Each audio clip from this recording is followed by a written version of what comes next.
सभी भगवत प्रेमी सज्जनों को मैं सोमप्रसाद भट्ट स्नेहिल श्रीनगर से हृदय की अनंत गहराई से सादर प्रणाम करता हूँ, नमन करता हूँ। आज मैं एक ऐसे महत्वपूर्ण तीर्थ स्थान के संबंध में आप सब लोगों तक अपनी कुछ बातें बताने का प्रयास कर रहा हूँ, जो कि अत्यंत महत्वपूर्ण है और उसका नाम है डांडा नागराजा।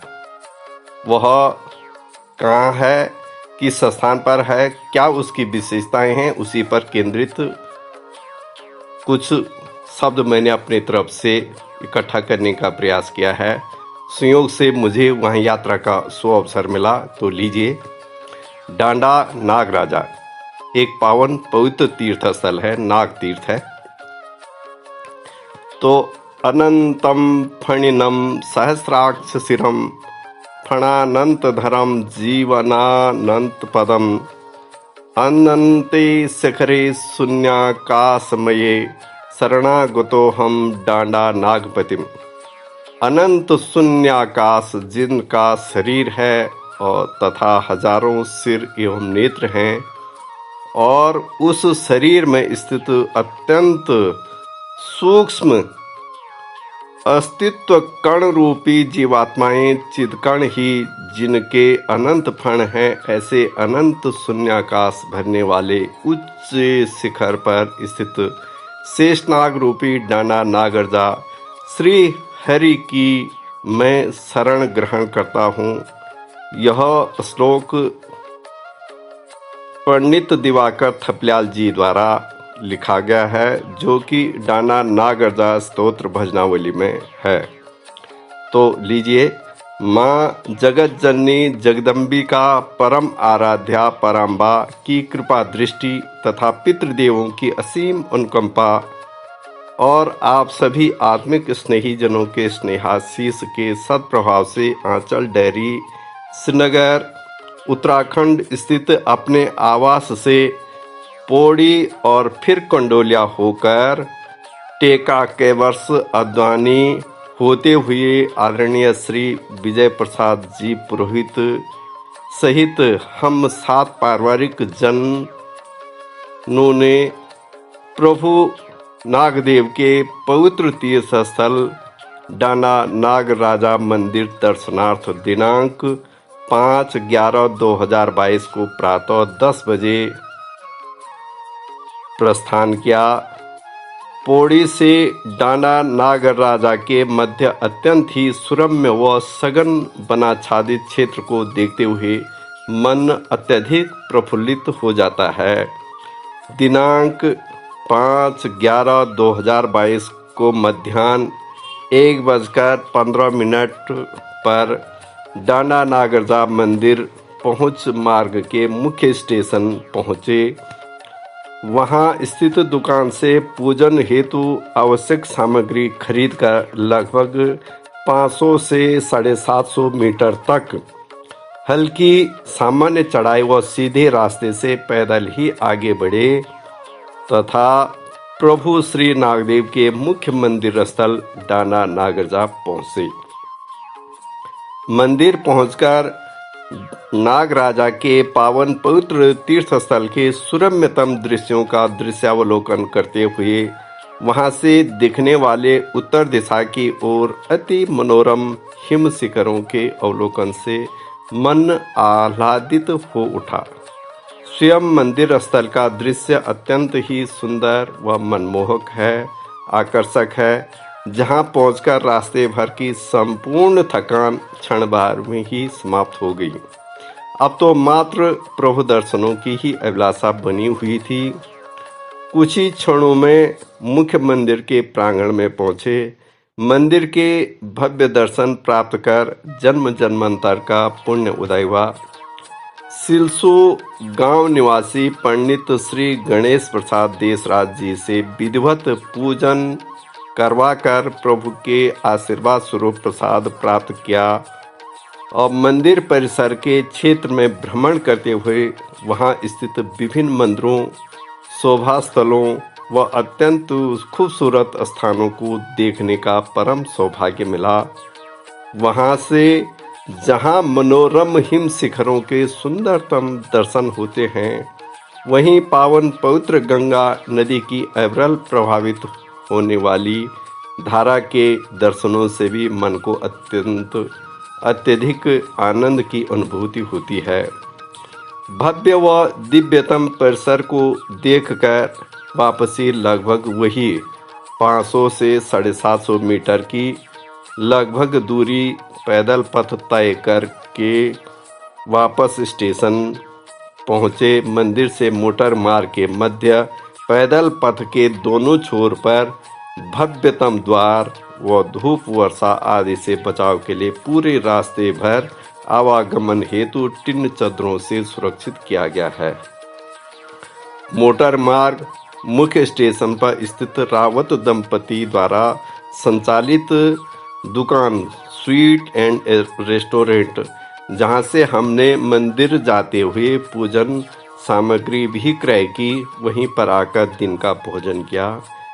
दुकान की संचालिका श्रीमती किरण रावत जी द्वारा बहुत ही स्वादिष्ट व्यंजन तैयार किया गया। उनके द्वारा अत्यंत प्रेम व आत्मीयतापूर्ण भाव से भोजन परोसने से बहुत ही आनंद की अनुभूति हुई। उसके द्वारा पहाड़ी बहु डांडा नागरजा नाम से यूट्यूब ब्लॉग भी चलाया जा रहा है। उसके माध्यम से उसने वहाँ के अनुभवों पर हमारा साक्षात्कार भी लिया। निश्चित ही बहुत ही अच्छा लगा। विशेषतः उन दोनों दंपति के व्यवहार से अत्यंत प्रसन्नता हुई। उनके सफल जीवन हेतु प्रभु नागरजा से कामना करते हुए उनसे स्थानीय विशेषताओं पर आधारित कुछ जानकारियां भी प्राप्त की और 2:45 शाम को अपने वाहन में सवार होकर वापसी देवप्रयाग पहुंचे।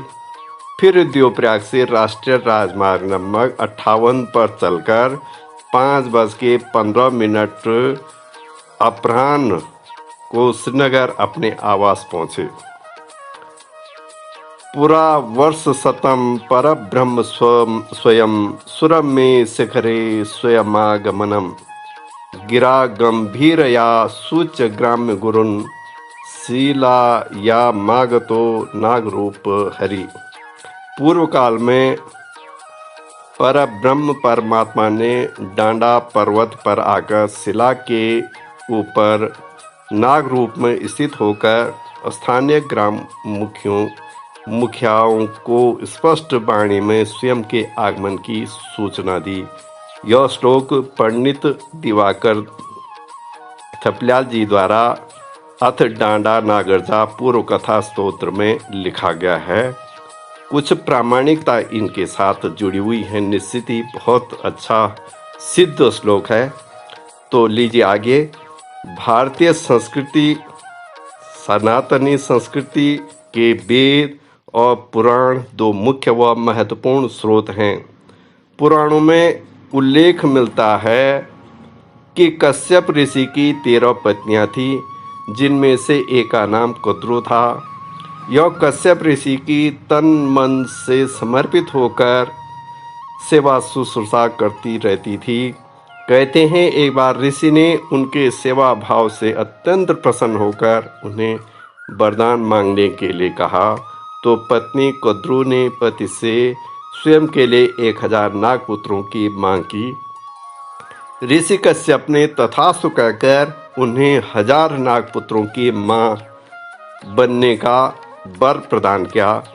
प्रथम बार कद्रू के नाग सर्प जाति के पुत्र हुए।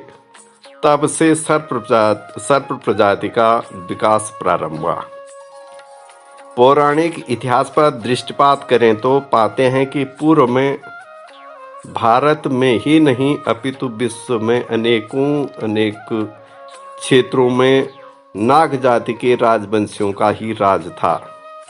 ये बल बुद्धि में बहुत प्रबल थे तथा वे तांत्रिक पद्धति के आधार पर कभी मनुष्य रूप में तो कभी सर्प रूप में रहते थे।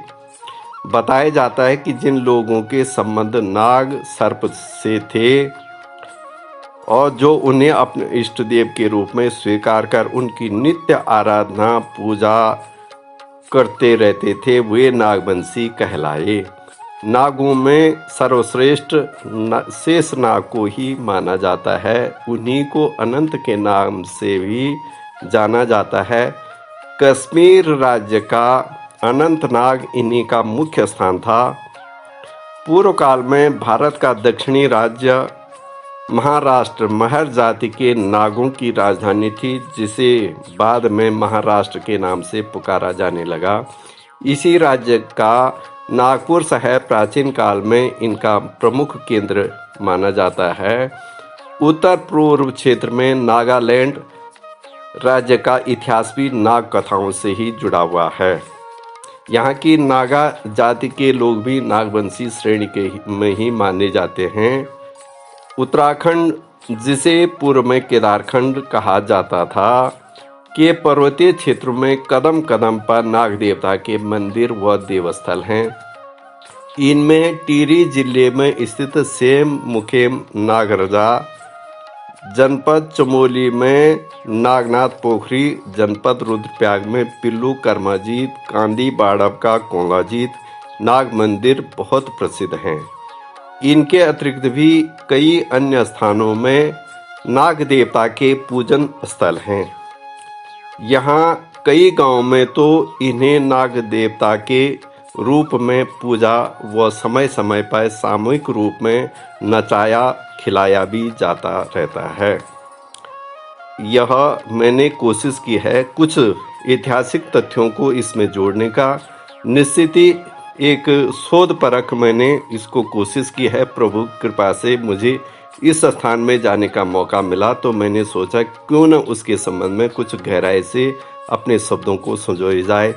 तो पुराणों में कहते हैं, जो हमारे प्राचीन ग्रंथों में लिखा गया है, नागों के संबंध में हमारे प्राचीन शास्त्रों में उल्लेख मिलता है। अनंतम वासुकिम शेषम पद्मनाभम च कम्बलम शंखपालम धार्तराष्ट्रम तक्षकम कालियम तथा एतानि नवनामानि नागानां च महात्मनां सायंकाले पठे नित्यं प्रातः काले विशेषतः तस्मै विषभयं नास्ति सर्वत्र विजयी भवेत्। अनंत, वासुकी, शेष, पद्मनाभ, कंबल, शंखपाल, धार्तराष्ट्र, तक्षक और कालिया, इन 9 नागों के सुबह शाम स्मरण ध्यान करने से किसी भी प्रकार के विश्व अनिष्ट का कोई भी कभी भी भय नहीं होता है और सर्वत्र ही विजयश्री प्राप्त होती है, यह हमारे शास्त्र कहते हैं। डांडा नागरजा की ऐतिहासिकता व पौराणिकता के संबंध में विभिन्न स्रोतों से जानकारी प्राप्त करने पर ज्ञात हुआ कि पौराणिक दृष्टि से इस पर्वतीय क्षेत्र में नागराज का आगमन द्वापर युग में हुआ, जिस समय बैकुंठवासी श्री हरि विष्णु के पूर्णावतार भगवान श्री कृष्ण द्वारका धाम में रहकर जगत के प्राणियों की अधर्मियों से रक्षा करते थे। कहते हैं, एक बार भगवान श्री कृष्ण द्वारका से सुदूर पर्वतीय क्षेत्रों में आए तो उन्हें यहाँ यह सुंदरतम स्थान बहुत ही मनमोहक लगा। यह स्थान इस क्षेत्र का सबसे ऊंचाई वाला व समतल मैदान से घिरा हुआ तथा वन्य वृक्षों व लताओं की सौंदर्यता से परिपूर्ण था। उनकी यहीं पर निवास करने की इच्छा हुई, परंतु तत्कालीन स्थानीय जैवीय प्रतिकूलताओं के कारण वे यहाँ पर अपने मानवीय अवतारी स्वरूप में नहीं रह सकते थे। इसलिए उन्होंने नाग सर्प का रूप धारण कर यहाँ पर रहना प्रारंभ किया। पुराणों में वर्णित आख्यान के अनुसार श्री कृष्ण के पौत्र अनिरुद्ध को बाण नगरी के राजा बाणासुर, जो कि शिव का अनन्यतम भक्त था, ने बंदी बनाकर अपने बंदी गृह में डाला। अपने पौत्र की ढूंढ करते हुए भगवान श्री कृष्ण यहाँ आए। बाणासुर से घोर युद्ध करके उन्होंने अपने पौत्र को बंधन मुक्त करवाकर उसका विवाह बाणासुर की पुत्री उषा से संपन्न करवाया। बाणासुर की वह बाण नगरी आज की बामसू पट्टी थी। जो कि केदारखंडांतर्गत उत्तराखंड राज्य के रुद्रप्रयाग जिले के केदारनाथ रोड के गुप्तकाशी कस्बे के समीप बसु केदार रोड पर स्थित है। प्रभु श्री कृष्ण ने यहाँ कदम कदम पर भगवान शिव जी के अंश रूप का एहसास किया और क्षेत्र की मनभावक प्राकृतिक सुंदरता को देखकर अत्यंत खुश हुए, तो यहीं निवास करने का मन हुआ और यहीं रहने की कोशिश की। यहाँ रहने के लिए उन्होंने नाग रूप धारण किया और अपने भक्तों की सभी मनोकामनाएं पूर्ण की। श्रीमद् भागवत महापुराण के अनुसार जब श्री कृष्ण बाल रूप में थे, उस दौरान गोकुल में एक बार वे अपने साथी ग्वाल बालों के साथ यमुना कालिंदी नदी के तट पर स्थित मैदान में गेंद खेलने गए। खेलते खेलते गेंद अचानक यमुना के गहरे तालाब में गिर गई, जिसे लेने के लिए बाल कृष्ण यमुना के जल में कूद गए। बालक कृष्ण को नदी के गहरे तालाब में रहने वाले विशाल कालिया नाग से युद्ध करना पड़ा। युद्ध में बुरी तरह हारने पर कालिया नाग ने प्रभु श्री कृष्ण से क्षमा याचना की। तब श्री कृष्ण ने उन्हें इस कालिंदी नदी को छोड़ने का आदेश दिया। वहां से जाते हुए नाग ने प्रभु श्री कृष्ण से अनुरोध किया कि प्रभु, मैं जहाँ भी जाऊं, आप समय समय पर दर्शन आशीर्वाद देकर हमारा उद्धार करने का अवश्य कृपा कीजिएगा। इस कारण कालिया नाग यमुना नदी को छोड़कर सुदूर पर्वतीय क्षेत्र में रहने लगा। कहते हैं कालिया नाग के अनुरोध पर प्रभु श्री कृष्ण यहाँ आए और अंश रूप में यहीं विराजमान हो गए। वह स्थान है उत्तराखंड के टिहरी जिले के लंबगांव कस्बे के समीप सेमुखेम। प्रभु श्री कृष्ण ने इस दौरान इस पर्वतीय क्षेत्र के अनेकानेक स्थानों का भ्रमण भी किया। जहाँ जहाँ वे गए वहाँ बाद में उनके देवस्थल बनाए गए। इसी प्रकार श्री कृष्ण डांडा नागरजा में भी भ्रमण करते हुए पहुँचे, तो वहाँ भी वे अंश रूप में विराजमान हो गए। देवस्था से जुड़े स्थानीय जनों को जब इस स्थान पर किसी अदृश्य महाशक्ति के रहने व उसके प्रभाव का एहसास हुआ, तो उन्होंने यहाँ पर पूजा अर्चना हेतु कार्यक्रम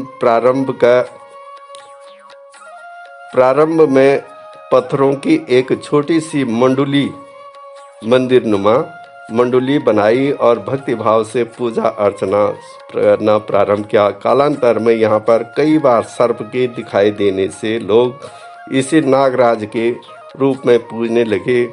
कुछ वर्षों पश्चात कई शताब्दियों तक यहाँ पर लोगों का आना जाना बहुत ही कम अर्थात सामान्य रहने के कारण यह स्थान घने जंगल में तब्दील हो गया। यहाँ प्रचलित किंवदंतियों के आधार पर कहा जाता है कि 19वीं सदी के प्रारंभ में यहाँ पर स्थानीय निवासियों के पालतू पशु चरान चुगान हेतु आते रहते थे। कहते हैं कि जनपद पौड़ी की कंडवालस्यों बनेलस्यों पट्टी से लगे उच्चस्थ रमणीक स्थल पर निकटवर्ती गांव लसेरा के ग्रामीणों की गाय चरने आती थी और सांझ ढलने पर वे अपने अपने घरों को जाती। उन्हीं गायों में एक गाय गांव के मुखिया गुमाल जाति के सरपंच की भी थी, जो हमेशा यहाँ से चलने के बाद दूहने पर घर में दूध नहीं देती थी, जिससे मुखिया बहुत परेशान व आश्चर्यचकित भी हुआ कि आखिर यह क्या कारण हो सकता है। इसके लिए उसने अगले दिन उस गाय के पीछे पीछे जंगल जाने का निश्चय कर लिया। गाय के पीछे जाने पर उसने देखा कि वह गाय इस मैदान के एक झुरमुट में जाकर अपने थनों से स्वतः स्फूर्त दूध निकाल देती है। यह देखकर गाय का मालिक गांव मुखिया उस स्थान पर जाता है और क्या देखता है कि झाड़ियों के बीच से एक सांप निकलकर उस दूध को पी जाता है। कुछ समय पश्चात सांप वहां पर स्थित पत्थर शिला में विलुप्त हो जाता है। यह देख उसे अत्यंत क्रोध आया और उसने क्रोधावेश में उस पत्थर पर अपने हाथ में रखे लोह हथियार से जबरदस्त प्रहार किया, जिससे वह शिला खंडित हो गई। आज भी यहाँ पर वह पत्थर शिला व जल मंदिर गर्भगृह के पीछे प्राचीन निर्मित गुफा में विद्यमान है, जहाँ वर्तमान में कोई भी नहीं जा पाता। उसे देखने के लिए नवनिर्मित मंदिर की तीनों दिशाओं की दीवारों पर गवाक्ष व खिड़कियां बनी हुई हैं, जिसमें ध्यान से सुनने पर आज भी गहन आवाज सुनाई देती है। ग्राम मुखिया ने शिला पर प्रहार किया और गाय को घर में बांधकर उसे जंगल जाने से रोका, तो उसका दुष्प्रभाव यह हुआ कि दैवीय प्रकोप के कारण इस गांव से गुमाल जाति का विस्थापन पतन होने लगा। आज भी लसेरा गांव में बंजर पड़ी मकानें स्पष्ट दिखाई देती हैं। इस प्रभावशाली घटना से क्षेत्र में इस स्थान के प्रति और गहन आस्था मन में बैठ गई और यह स्थान देवी शक्ति के रूप में प्रचारित हो गया, जिसे दूर दूर के आस्तिक श्रद्धालु भक्तगण यहाँ आने लगे। अब तो यहाँ हजारों लोग समय समय पर अपनी मनोकामनाएं लेकर आते हैं और उनकी मनोकामनाएं पूरी भी होती हैं। निश्चित ही यह नाग देवता का अति पवित्रतम सिद्ध पीठ है। इसके प्रमाण स्वरूप यहाँ चढ़ाए गए हजारों हजार छोटी बड़ी घंटियां हैं, जो मनोकामना पूर्ण होने पर श्रद्धालु भक्तगणों द्वारा यहाँ चढ़ाए जाते हैं। इस मंदिर परिसर के चारों ओर असंख्य घंटियां जगह जगह पर लगाई व लटकाई गई हैं। श्रावण शुक्ल पंचमी को नाग पंचमी के नाम से शास्त्रों में उल्लेख मिलता है। इस दिन नागों में श्रेष्ठ तक्षक नाग पूजा का विधान बताया गया है। कहते हैं इस पावन अवसर पर जो कोई मनुष्य श्रद्धा भक्ति पूर्वक स्थानीय नाग देवता के मंदिरों में जाकर पूजा पाठ करते हैं, उनकी मनोकामनाएं नागराजा अवश्य पूर्ण करते हैं। कुंडली में राहु के दुष्प्रभाव से बचने के लिए डाना नागराजा के मंदिर में पूजा अर्चना करने से इस प्रकार के दोषों का अवश्य ही निवारण हो जाता है। ज्योतिषीय ग्रह दोष निवारण के अंतर्गत कालसर्प योग दोष का यदि सही व उचित उपाय करना है, तो इसके लिए संबंधित जातक के ग्रह पूजन का कार्य डाना नागराजा के इस मंदिर में विधि विधान से संपादित किया जाता है, तो निश्चित ही इस विकट समस्या का सही समाधान प्राप्त हो जाता है, जिससे जातक को जीवन में सफलता प्राप्त होना सुनिश्चित हो जाता है। इस पावन तीर्थ स्थल पर प्रतिवर्ष बैसाख मास की 2 गते को एक विशाल मेले का आयोजन किया जाता है, जिसमें क्षेत्र के भक्तजन तो आते ही हैं, इसके अलावा देश प्रदेश के हजारों लोग आकर नागराजा का आशीर्वाद प्राप्त करते हैं। अब तो शासकीय स्तर पर भी यहाँ श्रद्धालु भक्तगणों की सुविधा हेतु कई प्रकार की व्यवस्थाएं सुनिश्चित की गई हैं। यहाँ पर प्रभु नागराजा को चढ़ाए जाने से जो सबसे चढ़ाए जाने के में जो सबसे महत्वपूर्ण व प्रिय प्रसाद है, वह है गुड़ भेली। इसी प्रकार देहरादून स्थित कालू सिद्ध मंदिर में भी भेली का ही प्रसाद चढ़ाए जाने का प्रावधान है। यही भक्तजनों को घर परिवार हेतु प्रसादी रूप में भी मिलता है। मंदिर के पुजारी यहाँ के समीपस्थ सिलसू गांव के देवसाल जाति के ब्राह्मण हैं। मंदिर में जाने पर श्रद्धालु भक्तजनों की पूजा इन्हीं ब्राह्मणों द्वारा वैदिक मंत्रोच्चारण के साथ संपादित की जाती है। यहाँ पर आने जाने से भक्तों की सभी सद्मनोकामनाएं पूर्ण अवश्य होती हैं, इसमें किसी भी प्रकार का कोई संदेह नहीं है।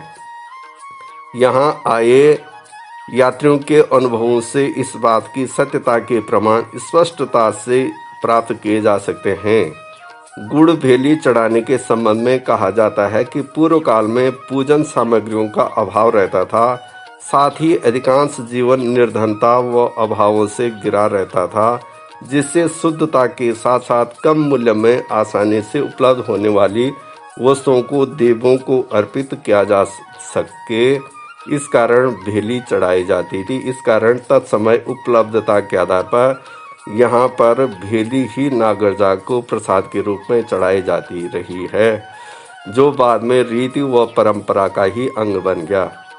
यहाँ पर दूरस्थ क्षेत्रों से आने वाले भक्तों की रात्रि विश्राम सहित विभिन्न सुविधाओं को ध्यान में रखते हुए स्थानीय निवासियों द्वारा होटल, रेस्टोरेंट व होम स्टे आदि बनाए गए हैं। इसके अलावा पर्यटन से संबंधित विभाग द्वारा भी पर्यटक विश्राम गृह का निर्माण किया गया है। इस स्थान पर पूजन सामग्री तथा देवी देवताओं संबंधी साहित्य व अन्योन्य सामग्री भी आसानी से प्राप्त की जा सकती है।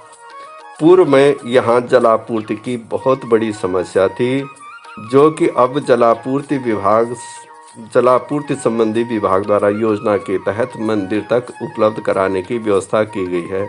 डांडा नागरजा जाने हेतु श्रीनगर से पौड़ी, जो कि लगभग 29 किलोमीटर दूरी पर स्थित है, फिर गढ़वाल कमिश्नरी मुख्यालय पौड़ी से कुंडोलिया, टेका, अद्वानी होकर किसी भी वाहन से लगभग 35 किलोमीटर दूरी तय करनी पड़ती है तथा हरिद्वार बद्रीनाथ राष्ट्रीय राजमार्ग के 58 के मध्य प्रभु राम रघुनाथ की तपस्या स्थली देवप्रयाग नामक कस्बे से पौड़ी पहुंच मोटर मार्ग से वाहन द्वारा चलते हुए लगभग 27 किलोमीटर की दूरी पर डांडा नागरजा स्टेशन पहुंचा जा सकता है। कोटद्वार से सतपुली होकर भी लगभग 100 किलोमीटर सवारी वाहन से सुंदर व सुरम्य सौंदर्य को निहारते हुए यहाँ आसानी से पहुंचा जा सकता है। भगवान नागरजा सभी भक्तों के सभी प्रकार के रोग दोष दूर करें और सुख समृद्धि और संपन्नता प्रदान करें। इन्हीं मंगलमय सद्कामनाओं के साथ जय नागरजा, शुभम भूयात। आप सब लोगों का हृदय से वंदन। आप सब लोगों ने इस ऐतिहासिक यात्रा को बड़े ध्यानपूर्वक सुना, तो आप सब लोगों का कल्याण हो। प्रभु आपका सभी सद्कामनाएं पूर्ण करें। जय हिंद, जय भारत, जय उत्तराखंड। धन्यवाद।